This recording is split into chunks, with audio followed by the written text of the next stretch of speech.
Shalom. Preparing for this week's Torah portion. I can't pronounce the Torah portion's name if I don't have it in front of me.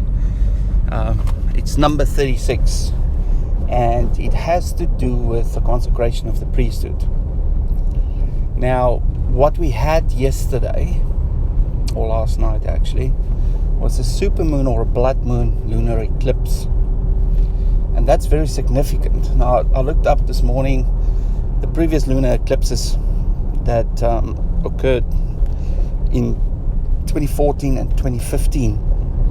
The first one was on the Passover, and then the same year it was on the Feast of Shavuot. Then the next one was the following year in 2015 on Passover, and then the next one was on Shavuot 2015, the same year.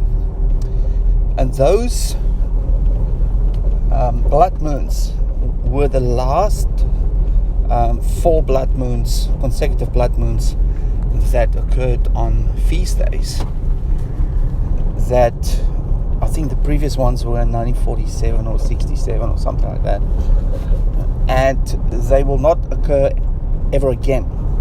So they were very significant. So what happened in 2014 and 2015? So being into the gematria, looking at the numbers, I dialed in 2014, there was nothing.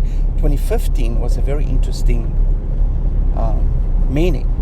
It basically says the subtle approach of the dove, or the soft approach of the dove. That's the gematria of 2015, which is very interesting because the subtle approach of the dove has to do with Yahweh's spirit. And we know that his spirit was poured out on a Shavuot. Now, this blood moon occurred,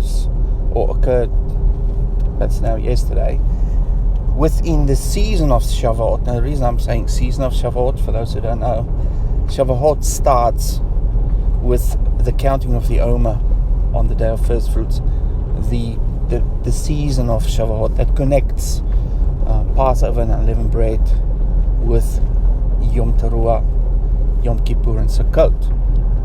So they're all connected through the means of counting. And first fruits and Shavuot are the only 2 festivals that doesn't have a date. You have to count. Now, last week we looked at the counting of the Omer, and specifically counting according to the scripture, and that is counting 7 sevens, or 7 cycles of 7, or 7 Sabbaths if you like, and then 50 days. So I illustrated that in the form of counting 7 moons, because they are in cycles of 7. So you count the first moon after the first fruits, and that is very easy to do because you count the half moon, then a dark moon or a sliver, full moon, new moon, and then you have the next half moon, the waning, and then you have the full moon, and so forth.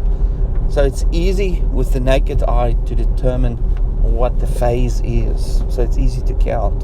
And then 7 suns, 50 suns are basically 50 day-night cycles, which are 50 days. And counting all of that basically end up in the same cycle of a moon. I think it landed on a waning moon, I think. No, it was a waning moon just before a new moon. So, and that's where count 103, or the 28th day of the 4th month, is where the harvest is celebrated, the Shavuot as the harvest. Now, we are now approaching Shavuot, that's going to be celebrated as the arrival, which is arriving at the mountain. That will happen tomorrow.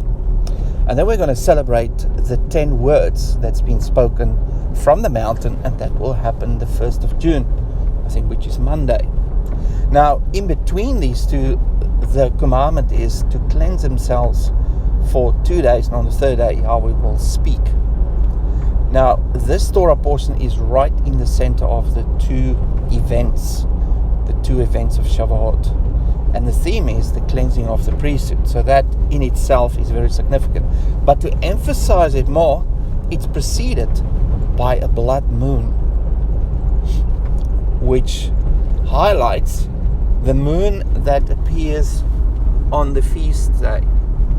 So if you look at it, this is now the third month, the 16th of the third month,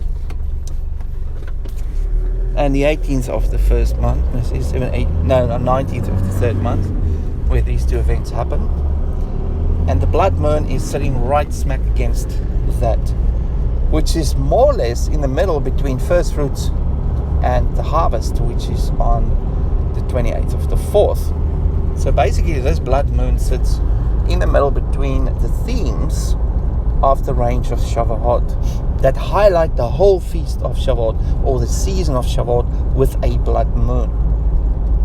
Now, because I found something in the Gematria on 2015, the subtle appearing of the dove or something like that, I looked at the Gematria of 2021, and that is the multiplication from memory. I think it's 34 and 37, I think, or 39, I can't remember.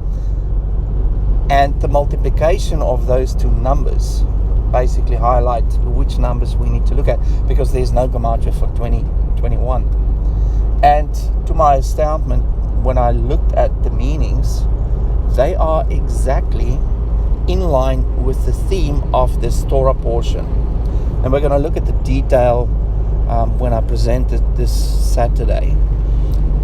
Fascinating to see that the blood moon, the year in which the blood moon appears, within the middle of the season of the Shavuot season, which excludes the delayed Shavuot, which is the one that is the receiving of the second set, which is basically Yom Teruah.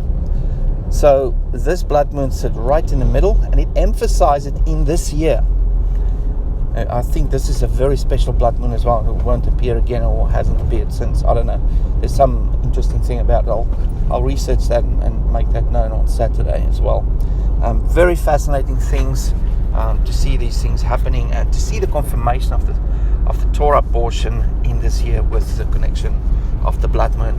So I'll leave you with that today, and I hope you have a wonderful day, and I will speak to you soon. Shalom.